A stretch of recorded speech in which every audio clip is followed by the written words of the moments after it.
Hello everyone. Thanks for taking the time to watch this video. I know that you will gain some useful insights from it.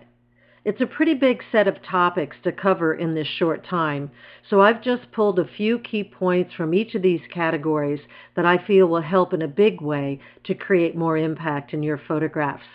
With that, let's get started. Let's start with light. It is, of course, very important to a great landscape image, even a great wildlife image. And when we see light like this, it's wonderful. Yet there are many terrific photographs you can make that work outside of the sunrise and sunset times. You have to ask yourself, what is the right light for my scene? Strong sunlight can be dramatic for the bigger landscape, but for the woods, with all the detail that's in there, you will want more diffused light typically. And these scenes work so much better in diffused light as it allows us to see all of the details so well.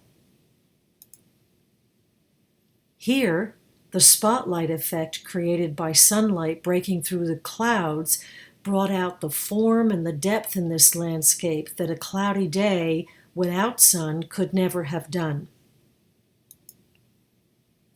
Light can also express mood, and this cloudy day allowed for the feeling of tranquility to be expressed. You may not get to control the light, but you may be able to plan for things based on the forecast to get the light that you need. And let's talk about the direction of light. Backlight can define the shapes of things rather strongly. And here it provided a nice rim light on the portrait of this impala. And we are often working with light behind us or from the side. Yet by turning towards the light, we can create some exciting results. You just have to watch for flare. Pointed in the general direction of the sunrise allowed me to capture the texture of this desert landscape, glowing softly with backlight. And the low angle of side light brought out the texture of this sand dune so beautifully. And it brought out the three-dimensional effect, a depth to this landscape. Remember that storm light can bring drama to your landscape, as it did over the canyonlands in the image on the left. And the atmospheric clouds from a breaking storm brought out a wonderful mood to this scene from Slovenia in autumn. So just to recap, remember that the quality of light can express a mood or a feeling, and that the direction of light can define shape, express texture, and emphasize form. Let's go on to composition. This image is powerful, yet it breaks the rule of thirds. Well, I say, who cares? It's just a guideline, folks, and a good one for a lot of situations, but you need to compose the picture the way it feels right for you and based on what you want to say. This image was intended to have the in-your-face impact of being stared down by a hippo at water level, and the centered framing is what gives it that strong effect. So don't just play by the rules, learn them, and then do what feels right. That being said, there are concepts of visual design and elements that can make your pictures stronger when they're included. These photographs all use leading lines as an effective compositional tool to draw the viewer into the scene, foreground to background. It's one of the elements that I look for when photographing landscapes. And these photographs also use leading lines in some fashion to engage the viewer's interest. If you can, find a way to lead the eye through the frame. And remember that implied lines can work too. The footprints of the chameleon offer a pathway as we come in from the left and move to the right to the chameleon. And the maple leaves in this scene seem to crawl along the lower part of this tree, moving us along with it from left to right. Sometimes we need to just get closer to the subject. This had potential, but I was too far back, and the result is that you aren't really pulled into the experience I was having. Fade to the next image where I got much closer, and it now has a lot more impact. How you frame things up will emphasize elements differently. Explore your options. When the scene is good, work it. One of the neat things with composition is that you can express depth. Getting in close to elements exaggerates their size, and it creates a near-far relationship that suggests depth in a scene that is otherwise two-dimensional on the screen here.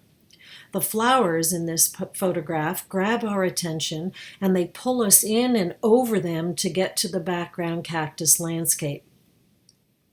Oh, and all those pictures of leading lines that I opened with on composition also have great depth. The near-far relationship is one I utilize a lot for my landscape photographs. When it comes to wildlife or bird photography, composition can be tricky. If they aren't moving around a lot, it's pretty easy to frame it the way you like, and I like to leave room on the side they're facing. Yet I evaluate each situation differently. The pygmy goose's head is pretty centered, but the body weights it to the left, and I left room for it to swim right. When you don't have a lot of information around your subject, as here, it doesn't make sense to use the rule of thirds and have too much negative space. Follow your gut on photographs like this. There wasn't a strong reason here to give space to the left or right of this baboon because it was a cluttered forest scene, and that would have diminished the impact of the story.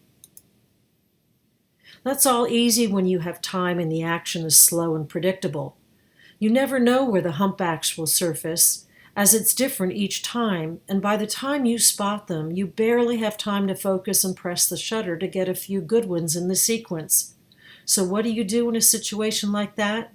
Well, I like to come in tight on the action, and in the end, I may cut off a fin or a part of the whale, but it's about the chaos of these gaping mouths in this shot, so I don't worry about having it all neatly in the frame.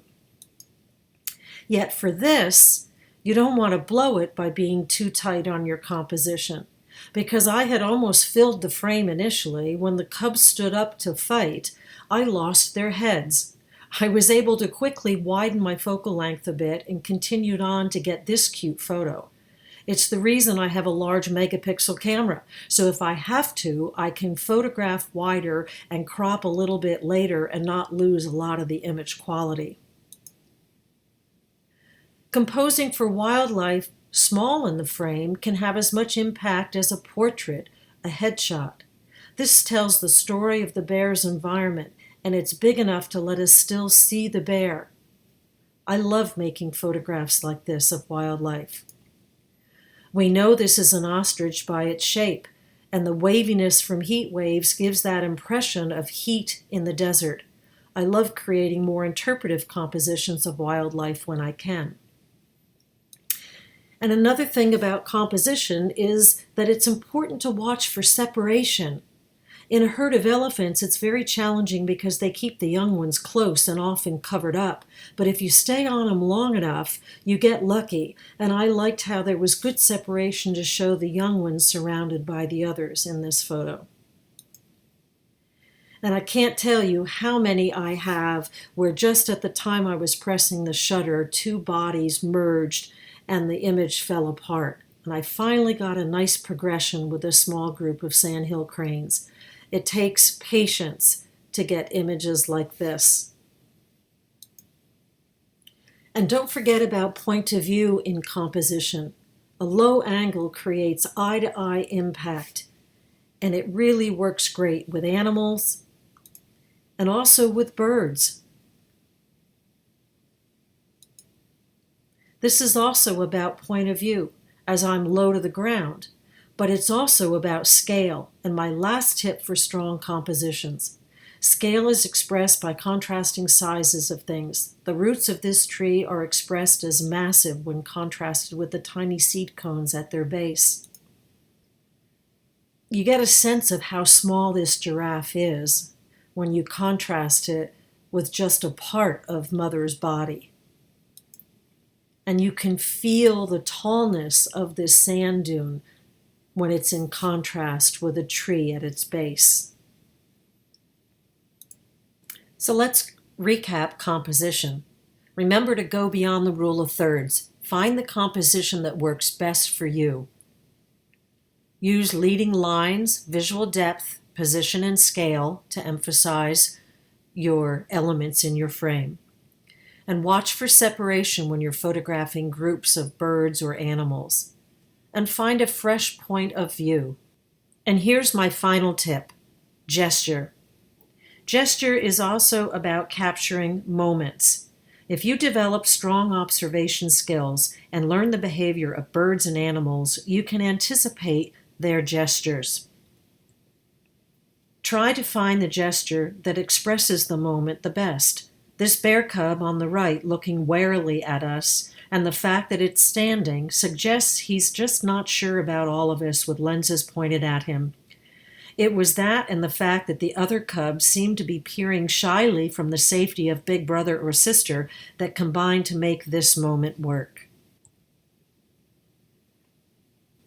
And in this image, it's that gesture of the water dripping off the tail of the humpback, and the salmon that escaped the bear's claws. I waited and watched for just the right position so there was space around the elephant trunks. I watched the oyster catcher squawk a warning to others several times and managed to be ready when it did it again. These gestures bring the birds and animals alive in our still frames.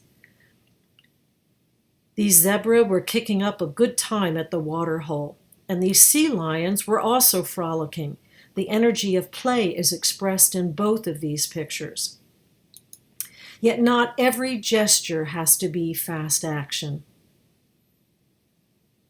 Just remember that gestures will make your photographs of wildlife and birds stronger because they tell a story.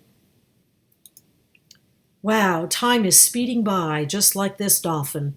To wrap the topic of gesture up then, consider that there is also gesture in the grand landscape and in general nature. It's in the tumbling leaves caught in time here, or in the sweep of this cloud. It's in the rushing water at the lakeshore and the rushing wave washing over a sea star, both expressed by a slow shutter speed. And the gesture is here in the falling snow. Let's recap gesture. Anticipate the peak of a moment by developing strong observation skills and study wildlife and bird behavior. Look for gestures in general nature and express any emotion with a slow shutter setting. Well, that does it, folks. I hope these tips really help and that you get out there and you make fantastic photographs. Thanks for watching.